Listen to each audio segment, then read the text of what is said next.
It really would have been something. It really would have been something. If the Phillies if Dave Dombrowski actually would have made a trade while coming back from London before he got to Boston on a down day where obviously the Eagles aren't having minicamp anymore. The Flyers, they done been eliminated. The Sixers obviously are not playing in the NBA Finals. Phillies not playing. Have a couple of days off, 3 days off with like a 5-day span, and understandably so. That's not a complaint. It's just acknowledging.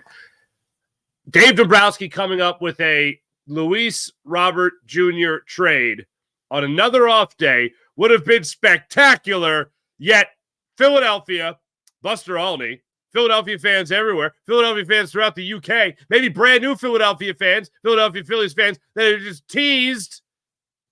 Oh, wait, this guy's supposed to be good that we just got? Oh, this is amazing. Oh, it's fake. Oh, that's bloody disastrous. Right?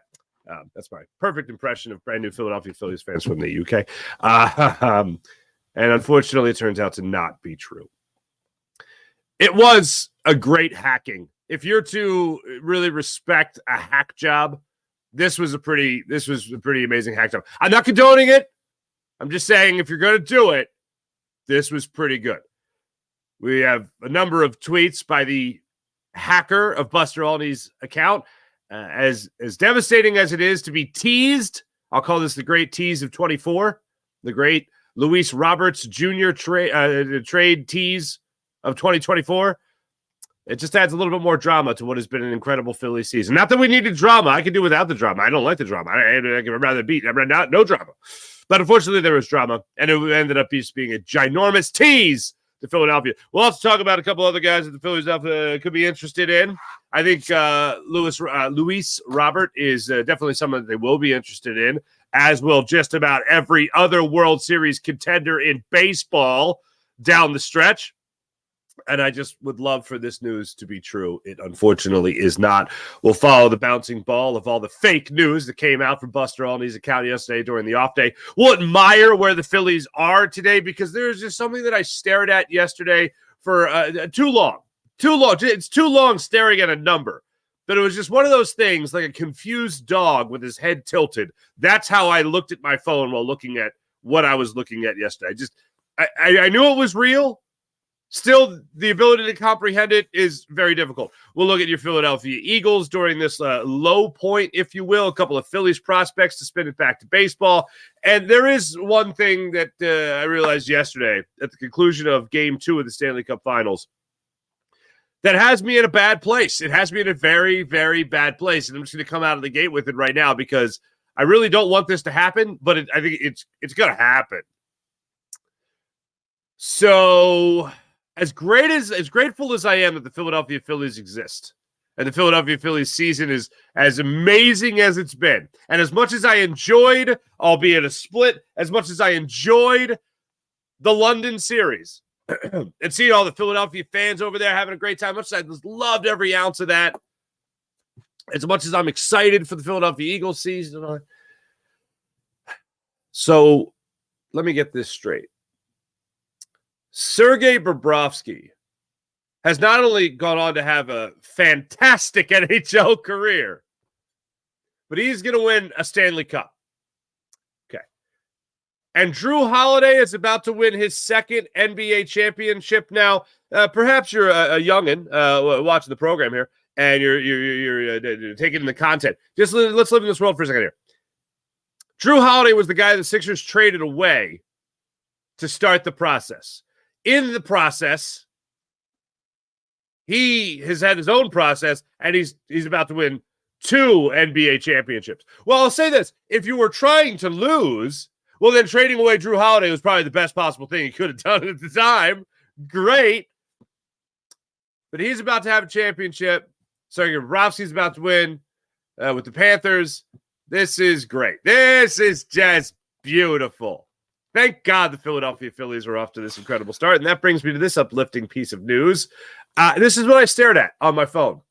For the people on the podcast, this is just the standings. This is just the NL East standings. Now, the NL East should be not the main goal anymore. This should not be the thing that we absolutely clamor for, the thing that we look at and we go, oh, yeah, they'll at least beat the Braves. Like, it's not. If it was a 2-game lead on the Atlanta Braves, then I would feel that way. But the number that I stared at is the number on the far right of your screen, the number 9.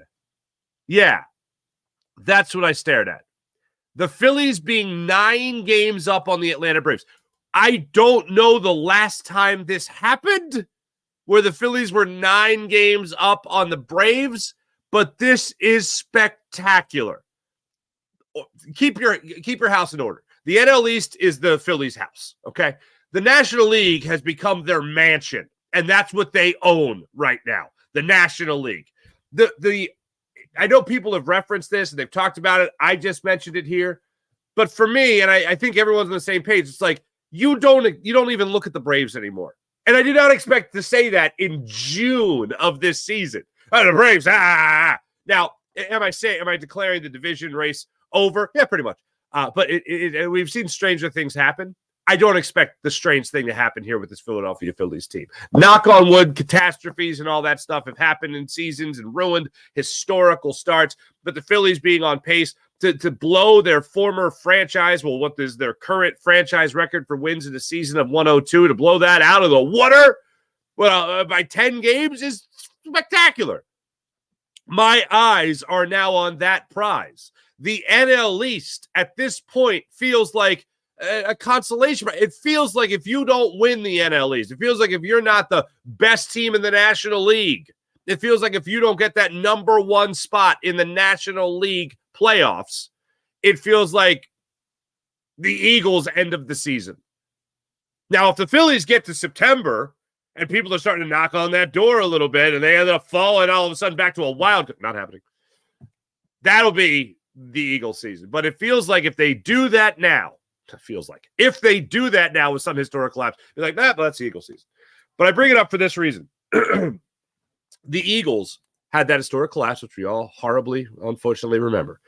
The Phillies, I don't see having that. This team is just far too deep. This Phillies team is far too deep for something like that. And we always mention it. The next man up, somebody starts struggling, another guy gets hot, and they pick that person up.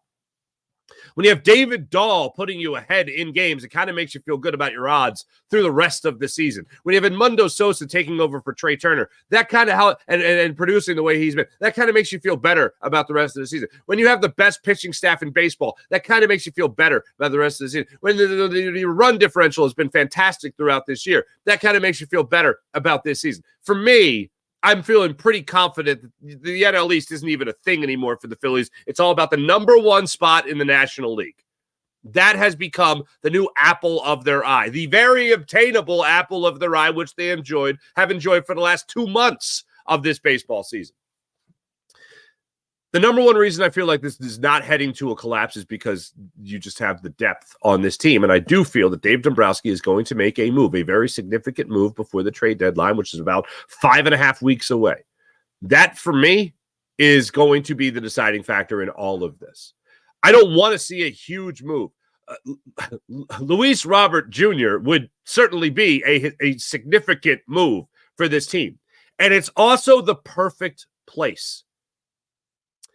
It's a center fielder that obviously hits with power, has phenomenal speed, coming off the hip flexor injury, which has limited his games to about 14, 15 games this year. He's coming off a season where he hit 38 bombs, hit over 300. He's a top of the order guy. He does not disrupt the apple cart nearly as much as another position would. Everybody else on this Phillies team is pretty locked into the position that they're in, given the idea that the Phillies do not make a trade with one of their starting 9 players, starting 8 players. We're going to forget about a pitcher for a second here.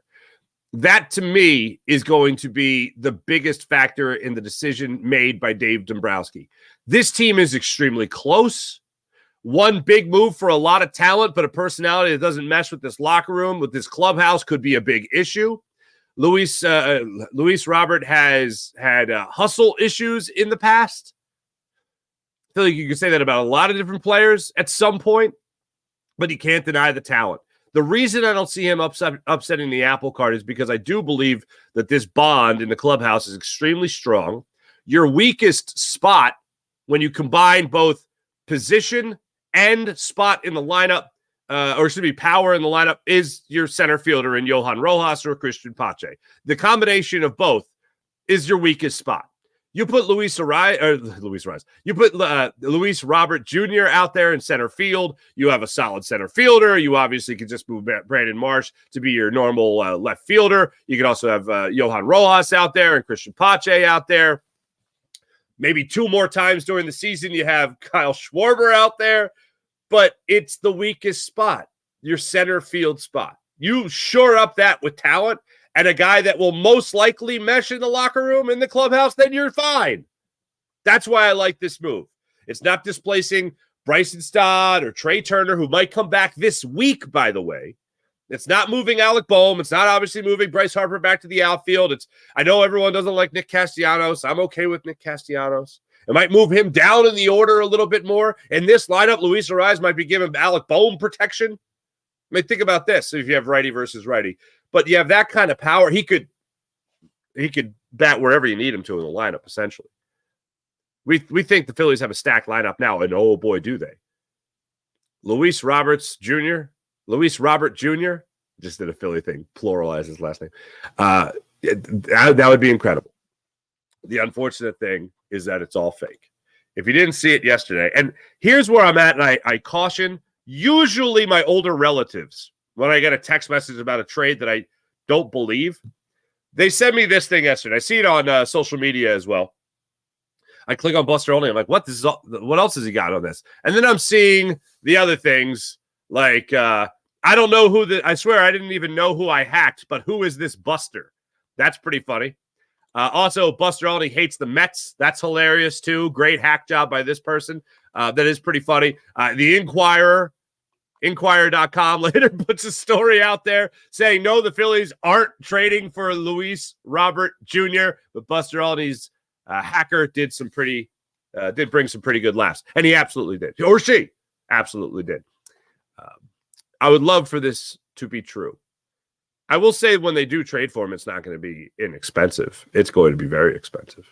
Well, as I mentioned before, you have a number of teams that are going to be after him. The Orioles are absolutely going to be after him. The Phillies will certainly be after him. The Yankees possibly could be after him, will be after him. There's a big asking price. There is going to be a big asking price on Luis Robert Jr. No question about that, and I'd love to see him come here to Philadelphia. But when this tweet was dropped yesterday, it definitely got my heart going a little bit here. And when I clicked on it, and I said, let's keep going with this. What else is available here? Who they give it up? What are we hinting at? And then I started to see the other tweets. And I went, oh, damn it. Then I also saw it come up on, I think, Facebook. And that's where I started to go, okay, this is gonna catch on.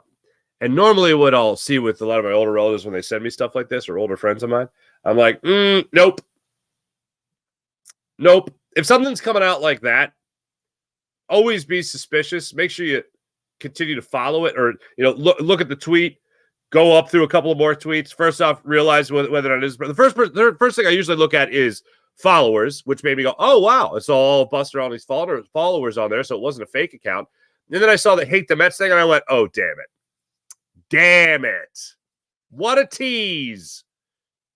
And unfortunately, it turned out to not be true. We still have some time. It could be true later. I do like the idea of somebody hacking a national reporter regardless. Now, sports, it's more fun. If it was something, like a more hard news hitting journalist, then that's not as fun. That's bad.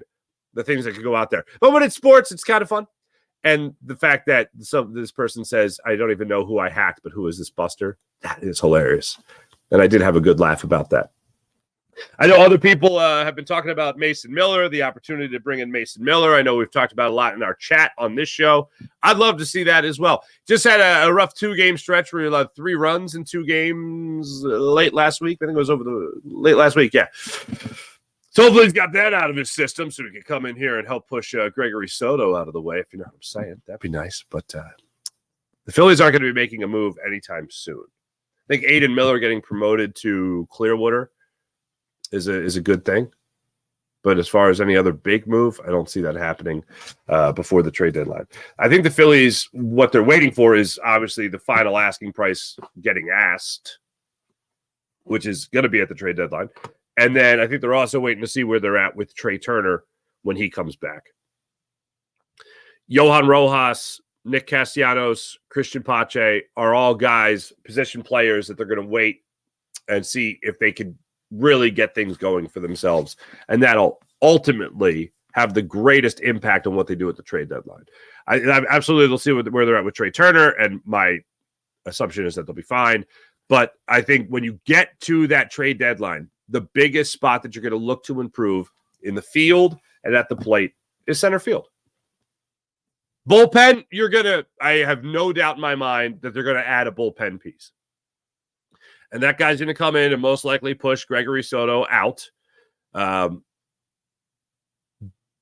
Center field would be the spot that I would really aim to improve after I know the Phillies are going to improve the bullpen. Biggest impact would obviously be the everyday player. Goes without saying. I do see the Phillies adding to the bullpen. I would love to see Mason Miller here in a Phillies uniform. I think everybody would. We've talked about him a lot on this show. I know guys in the chat, you guys have been bringing him up for quite some time. The biggest thing that the Phillies could do that would have the least amount of impact on how tightly knit this clubhouse is, would absolutely be changing the center fielder. And Luis Roberts Jr. gives you that opportunity. Bolsters, you don't have a spot in the lineup at that point. Like Brandon Marsh becomes your worst hitter. Like that's where you go, which is insane. Think about that for a second. That's the spot the Phillies could make the biggest impact with talent and improvement. And I think at the same time, everybody in that clubhouse could be like, I could see why you'd push Johan Rojas aside for a second. I can see why you'd push Christian Pache aside for a second.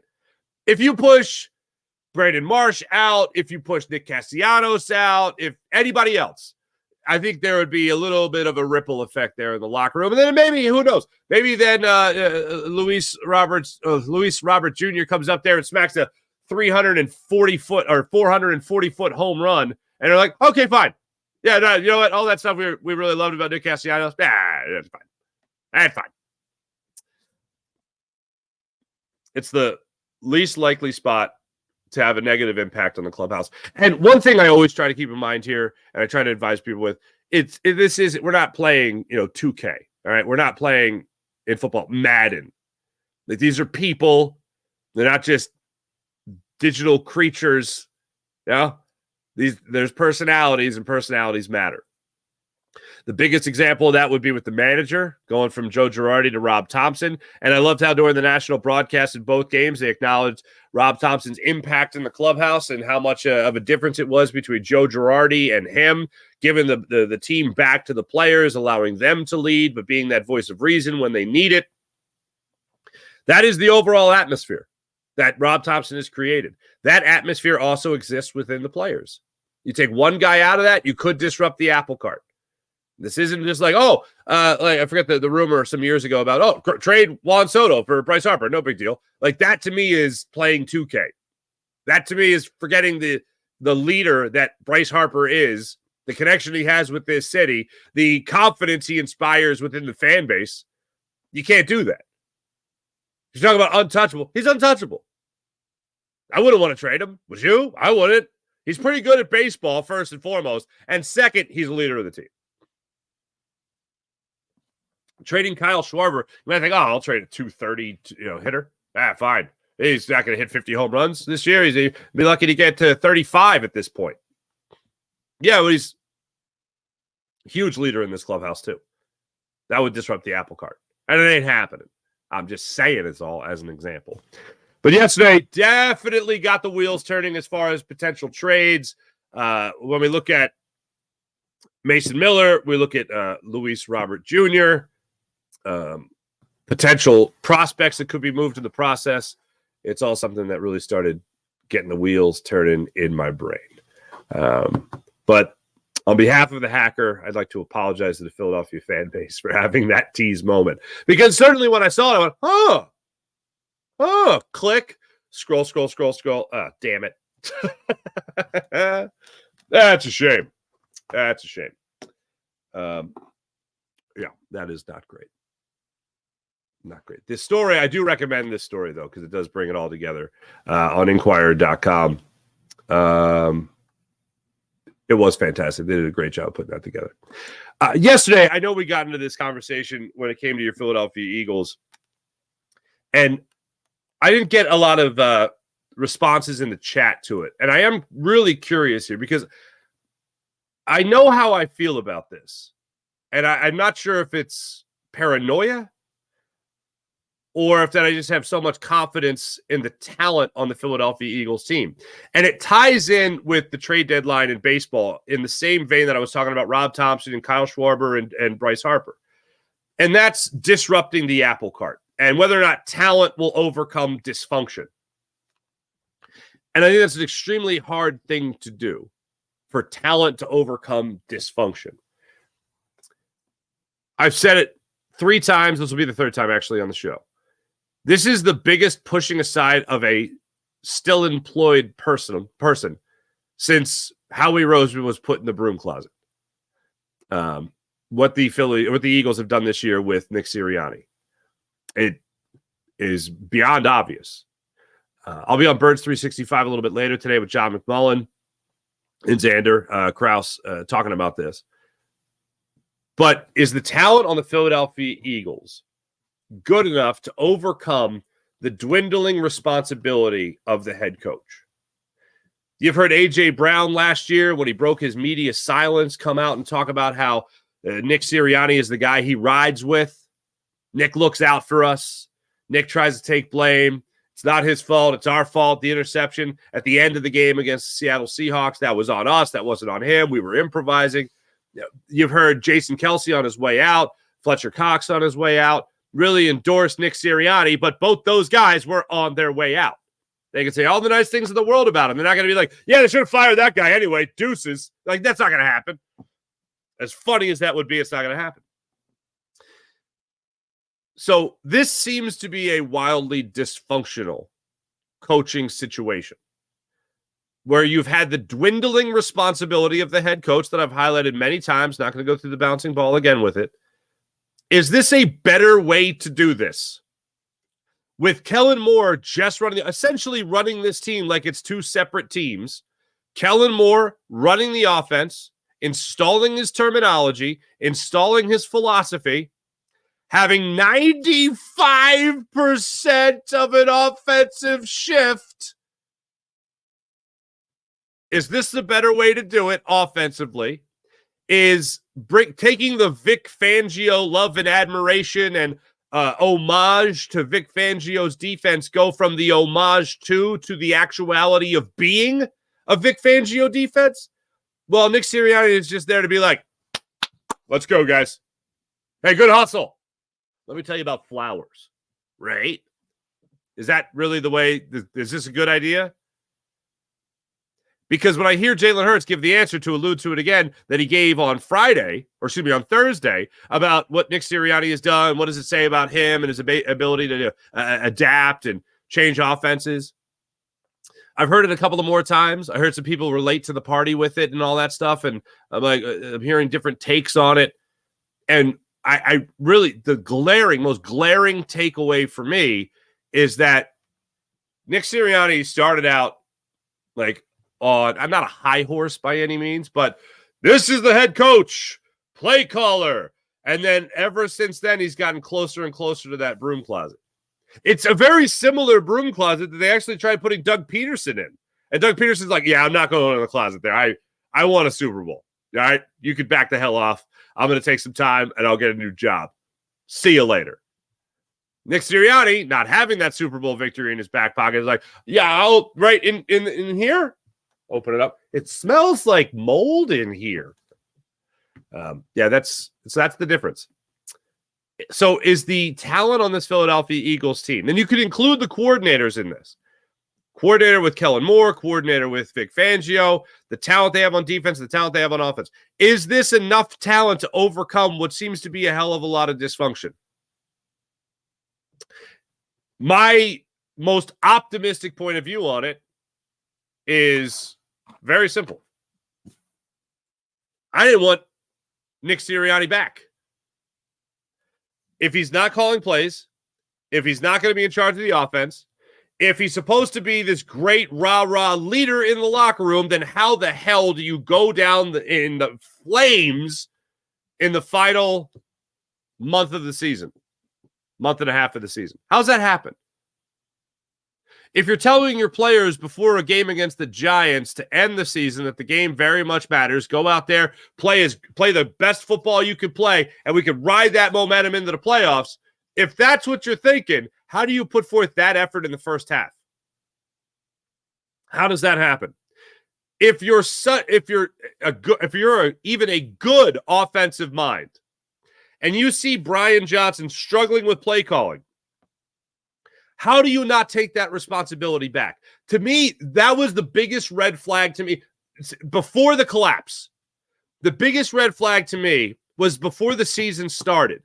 And when they made the transition from Shane Steichen to Brian Johnson, Nick Sirianni still thought it best to go to Brian Johnson as the play caller rather than himself. Are you really going to get two guys in a row? One didn't have any experience. One hardly had experience in Shane Steichen of calling plays. And you want to go, I can understand pushing it off to Shane Steichen. I can also understand doing it in your first year as a head coach. We're like, all right, maybe I bit off a little bit more than I could chew. Let me make this big, quick adjustment. As Jonathan Gannon described it, he advised Nick Sirianni, yeah, you should do that. You should give play calling. No, you should do that. So with all this, again, dwindling responsibility from Nick Sirianni, even to the point where Brian Johnson was taking it over, and Nick Sirianni said, yeah, I'm still not going to do that. I'll do the game plan, but you call the plays. You see him struggling throughout the year, just as you did in your first 5 games of being a play caller. And instead of taking that responsibility back from Brian Johnson and putting it back on your plate, you allowed this you allowed this offense to continue to struggle and become predictable. Not great. And instead, your move, allegedly, was to name Matt Patricia your defensive play caller. What? So if you wanted less responsibility, even less responsibility for Nick Sirianni, you got it. So I got that wish. But him still being here and hearing your franchise quarterback not able to say something nice about his head coach, like literally had to be pressed to say something nice. Hey, what about Nick? What about Nick? And what does it say about him and his ability to adapt? I'm not really sure what to say. That's not good. It's honest. I appreciate the honesty. For the people that are in the crowd are like, press conferences don't matter. Oh, it allows you a window into what the hell's going on. Oh, what are they going to say? It's not so much sometimes what they say, it's what they don't say. And it's not so much what they say, but also how they say it. That keeps it interesting. Really interesting. So his answer there, and then the follow-up from Martin Frank within the same question and answer, I'm really not sure what to say about it. Well, what would you say? Oh, he's got a great message. I've talked about regional manager Nick Sirianni. Now I'm talking about high school guidance counselor Nick Sirianni. That's where we're at right now, folks. So my question is the talent on this team now able to overcome the dysfunction or dwindling responsibility of your head coach? And the fact that it seems like your franchise quarterback does not have a lot of faith in his head coach, or I'll put it this way, whatever it is that his head coach now does. Because according to your franchise quarterback, all your head coach really does is deliver messages. Now, I'm not saying he takes a Post-it note from, as we've talked about before, from Howie Roseman and gives it to Jalen Hurts, or from Jeffrey Loria gives it to Brandon Graham. Like, I'm not saying that. I'm saying he's the guy that's supposed to get this team mentally focused and ready for every game. That's not a comforting thing when I also think about how he had even more responsibility last year and how that was still one of his responsibilities to make sure his team was ready to play, and they weren't ready to play. Hey, you start out 2 seasons back-to-back, 10-1. That shows you got them ready to play. But when you also have a historic collapse at the end of last year and you get bounced out of the first round of the playoffs again, that's a huge, huge concern. And the fact that the Eagles also had multiple opportunities to at least lock up the division and still couldn't do that. That's not being mentally ready to play. And still the biggest change that they made down the stretch was Matt Patricia. How do you feel? Not great, Bob. I mentioned already, now that might have sounded depressing what I just said, but I mentioned already it is just insane to me. I don't know if it gets you guys in your feels as much as it gets me in my feels, but Sergei Bobrovsky and Drew Holiday winning championships in the same year. Yeah, that makes me feel pretty terrible. That makes me feel pretty terrible.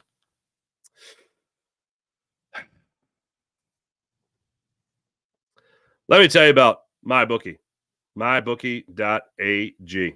Take advantage of all they have at MyBookie and MyBookie.ag. Download the app, create an account, use promo code Farzy, and get up to $1,000 redeemable cash bonus at MyBookie. MyBookie.ag.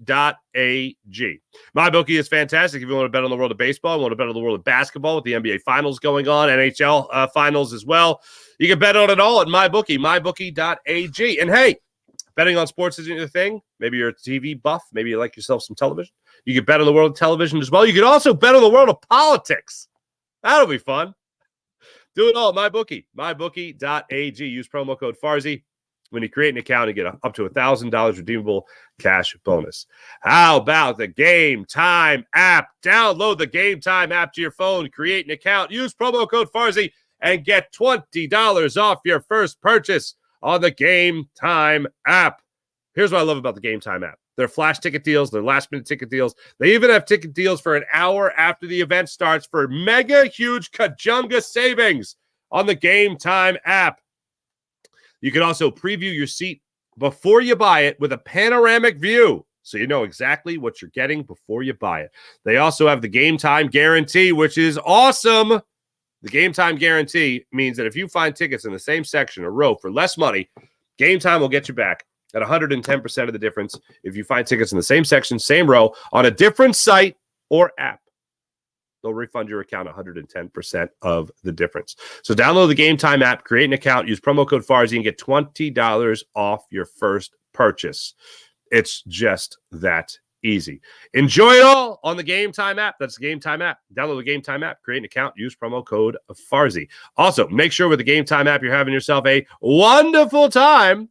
You can also, their top 15 concerts, make sure you take a look at those as well, because those are an absolute blast on the Game Time app. How about PHL Sports Nation, Philadelphia Sports Nation, enhancing your Philadelphia sports fan experience across all social media and blogs? That's PHLSportsNation.com. Also, let's not forget about the great people at Sky Motorcars, SkyMotorcars.com. I mentioned the concerts, by the way, with the Game Time app. They got a whole slew of them. Go on to Game Time app, and you'll enjoy all they have to offer. Let's get to the chat check. See how you guys doing on this fine Tuesday morning. Phillies are back at it tonight. Can't wait for that. CZ, good morning, Farzy. I'd rather the Phillies get Crotchet, Mason, Miller, and McCarthy from the Diamondbacks. Ooh, pilfering the Diamondbacks. That'd be fun. Sean Kilrain, good morning. Good morning, everyone, says IBH. Robert's too much of an injury risk. He has a lot of injuries. Never played over, well, he's played over 100 games once, and it was last year. Mr. International, yo, Farzy. What's going on? April, good morning. Fuji, what's going on, brother? Good morning, Mark and everyone. Mark, any rumors of the Eagles going after Dalvin Cook? Not that I've seen. If you want to add the bigger back type of guy, I can understand why your eye would be on him. I think that the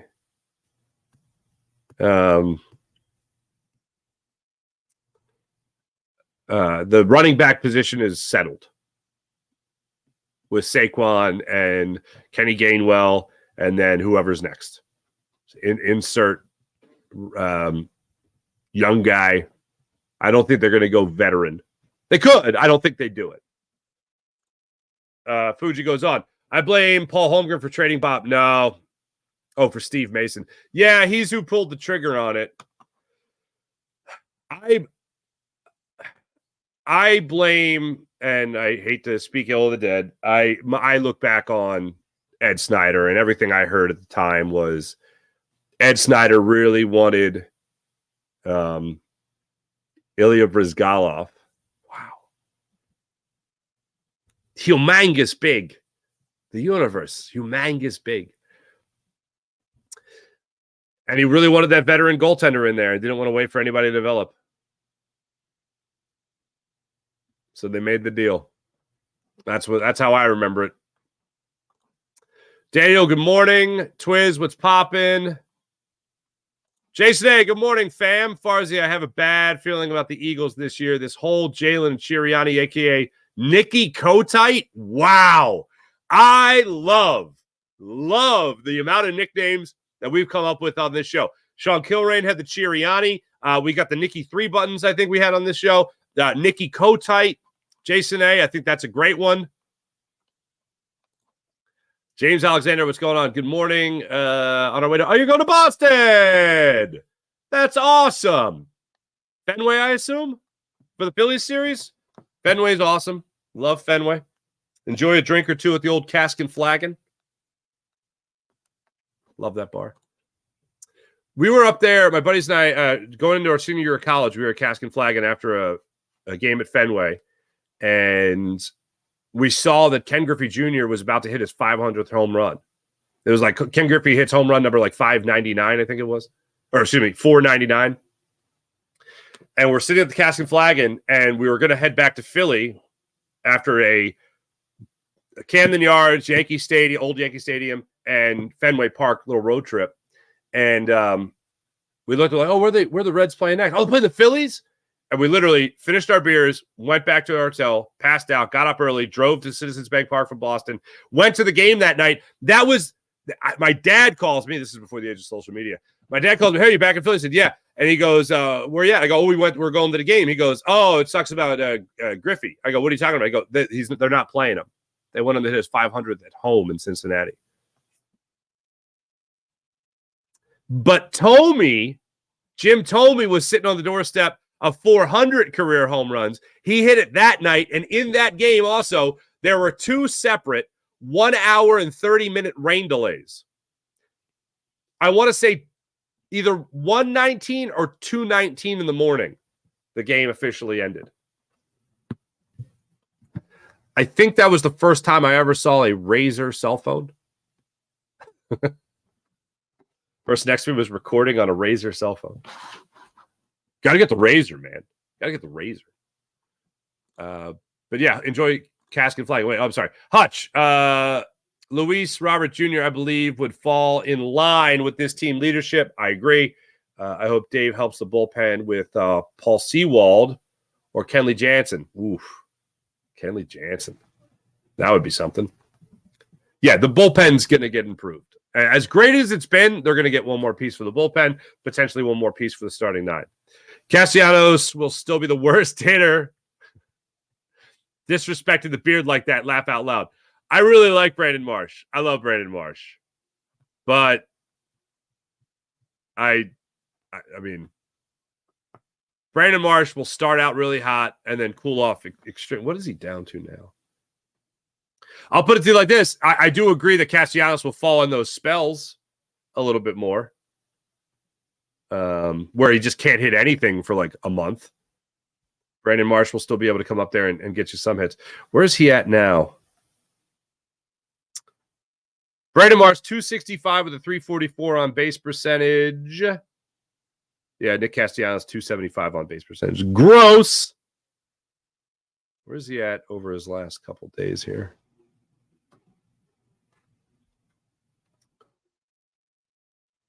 Last 2 weeks, he's hitting 273 with a 304 on base percentage. Okay, yeah. You've changed my mind. If anyone wants to trade Bryce, even on 2K, should go to prison. That's funny. Thank you, Hutch. Jason, I want to see the bullpen arms or an outfield at the trade deadline. Yeah, I guarantee a bullpen move. The bigger move would be a center fielder. Oh, IBH, how would you feel about the Phillies and Orioles preview the World Series later this week? I love it. Another I-95 series? Some of you know my mother's from Baltimore, my father's from up here, and I'm from up here. And that 1983 series, Cal Ripken fielded the final out. That's still talked about in this house, or my family's household. The Orioles, 40. Oh, did they play yesterday? They were 42 wins last I saw.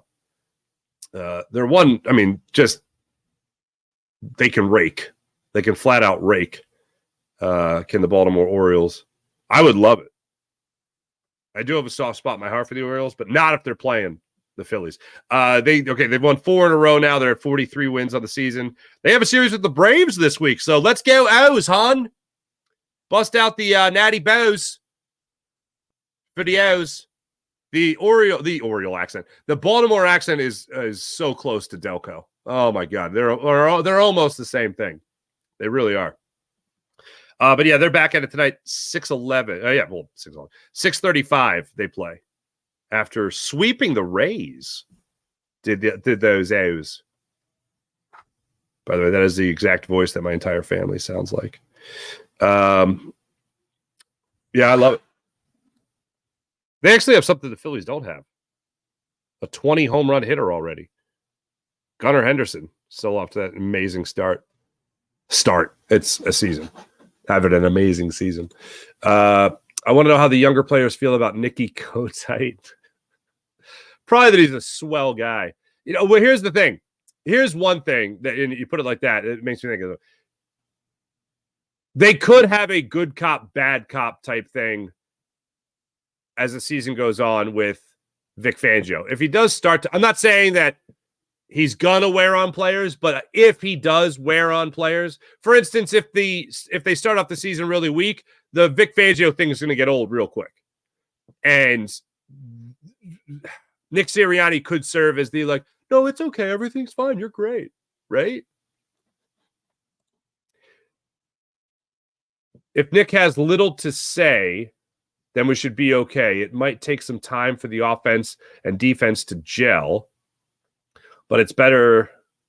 It's a better way than to have Nick have any say. That's what I look at with optimism.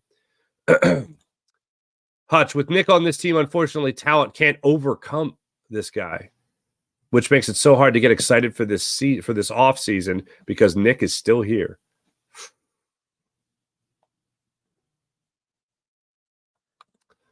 Charles Dead, what's up? I think Jalen was genuinely caught off guard and kind of really wants Kellen or Vic. Heck, Jamal Singleton as a head coach. See, here's what's really odd to me. The question literally just tees you up to say something nice. You don't even have to hear the question. All you have to hear is, how do you like Nick now? Or what does it say? The question, what does it say about Nick to be this adaptable? It shows he can mesh with anybody. It shows, what a great leader he is, that he's willing to do whatever it takes to help this offense be better. And he, something that say something nice. Could you imagine somebody be like, hey, say something nice about your significant other? And you're like, jeez. Or let's downshift it. Say something nice about the person that works in the cube next to you. Jeez, I don't know how to answer that. That's going to lead everyone to believe that you really don't have any idea what that person is doing in the cube next to you. And when you have any type of interaction, it's not pleasant. You send a lot of emails to that person that start off with, per my last email. Or when you email that person back, you get, you CC the boss on it. That tells you all you need to know. Ty Banks live. Live? What's up? Good morning. Nick is useless. Players were coming in late. I don't believe Brian Johnson was actually calling the plays. I believe he was calling the plays, but I do believe that it was still Nick Sirianni's offense. Jim West, VTech, what's going on? You can tell Jalen has seen the difference between a good coach and a bad coach. He went from Saban to Nicky, the high school coach that needs Big Dom to control him. Big Dom as an interim coach. That's hilarious. Big Dom's new title. You know, just make him for what we're doing right now with Nick Sirianni. Big Dom probably could be the next head coach. You run the offense, you run the defense. I'll just be here in the middle wearing my incredible Jeff cap, looking like a stud. Big Dom for CEO coach. That's great. Watches against Justin Simmons right before camp. That's what I'm sensing, Farzi. Sean Kilrain, I'm here for it. Huh.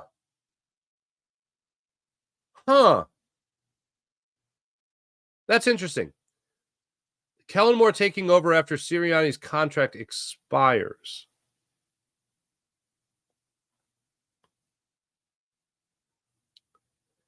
That's interesting. That's something very interesting.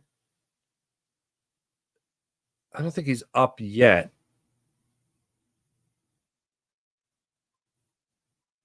Maybe that was the deal. We do all this, and we don't make you a lame duck head coach. I still think the only way they actually fire him is if the Eagles get bounced out of the first round of the playoffs. Or obviously they have a horrible season. But with all this, I still don't think they have a horrible season. But that is an interesting play because my take on the whole situation has been, yeah, sure, they could have a horrible season, but nobody ever fires a head coach to hire the offensive coordinator, like after a good season. Like, I do think that the Eagles' talent and with the stripping of power from Nick Sirianni and delegating the majority of it to the coordinators, I do think that they will overcome the Nick Sirianni situation. But the idea of them still having a good season and moving on from Nick Sirianni, the only way maybe they do that without having an absolute abysmal year, like say they lose the NFC Championship game, they're not going to fire Nick Sirianni and then hire Kellen Moore. But if they hit a snag in contract negotiations, then maybe that's the out. And then they hire. Like, we didn't fire a guy that took us to 2 NFC Championship games. We didn't fire a guy that took us to a Super Bowl. We couldn't work out a contract. That was the problem. So we had to move on. Kellen Moore's the head coach. That's an interesting, different way to look at it. That's interesting. Ty Banks live. Oh, yeah, I can't believe Reddick is actually holding out. Well, I'll tell you, it puts things in better perspective and in a better light for Howie Roseman. Because if he only was going to play under a new contract and he somehow unloaded him to the Jets, and I love Hassan Reddick, and yes, this Eagles team is better, and if he wanted a new contract, the Eagles have the money. I would have rather have done it, but if they didn't want to go that route, if they have another move up their sleeve, if they want even more flexibility, how much flexibility can you have? Like, how much yoga can you do in one offseason? Come on, Howie. Crawley, I'm not mad at the Eagles traded him. They knew something. That seems so.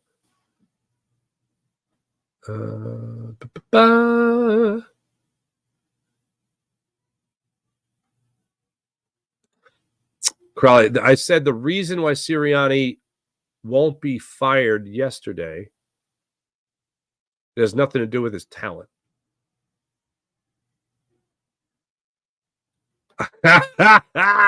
April, man, per my last email is a polite way to tell someone to F off. I know. And I was the promotions director at WIP in 2000. It was 2008. It was the year the Phillies won the World Series. And it was a way they had offered me the job before. And I turned it down a number of times because they said I couldn't do on-air stuff. And I'm like, well, I don't want to be a promotions director. I want to be an on-air person. And then finally they went through like 2 or 3 promotions directors in like 2.5 years. And then they offered me the position again because it was also an opportunity to get a full-time salary. Not that it was much. And I could keep my on-air shifts. And I was like, okay, now you got me. And that was my first like corporate job, because that was, you have an office, and the emails from salespeople to each other that I'd be copied on, or emails to me if I missed something per my last email. They're like, didn't you see this, you moron? That's basically the way it's. And if there was ever a promotion that we made a mistake on, and they would copy like the program director, I'd be like, oh, thanks. And I wouldn't do that. You know why? Because I wouldn't want someone to do that to me. But yeah, that is a hell of a way. Jay say the legend of Big Dom grows. Okay, next year. I think you're right.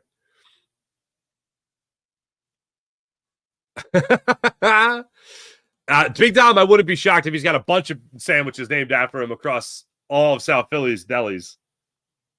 I like Big Dom a lot. Every interaction I've ever had with him has been very cordial and pleasant. So yeah, that would be the best thing. Think about it. Now, let's just live in this fantasy world for a second. They move out Nick Sirianni. Kellen Moore's like, I really don't want to be a head coach. And Vic Fangio's like, hell no, I'm 114 years old. I don't want to do this. And Big Dom's like, well, I'll do it. We're like, Big Dom, head coach. He's already the game day coaching coordinator, or whatever the hell the title was.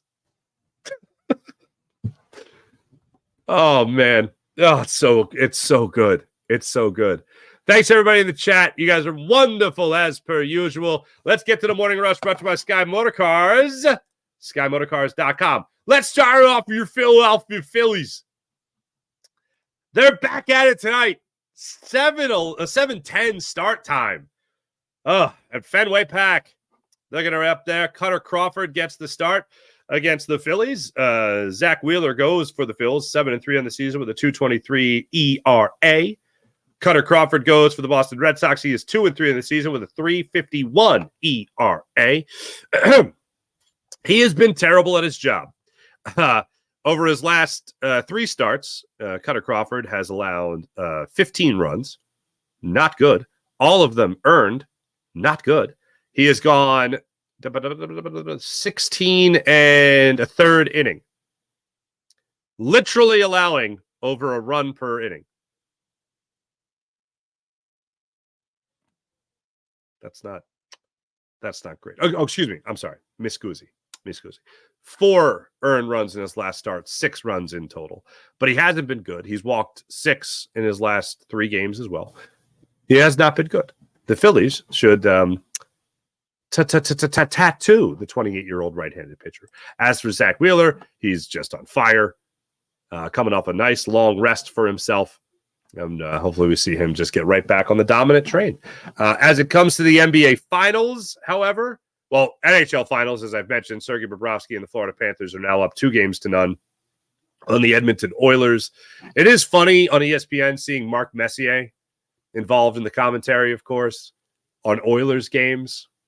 I'm a little young for the Oilers' dominance in the 80s, but I understand his role in all of it. But yeah, they had a 4-1 win over the Oilers last night, so now Sergei Bobrovsky 2 wins away from a Stanley Cup.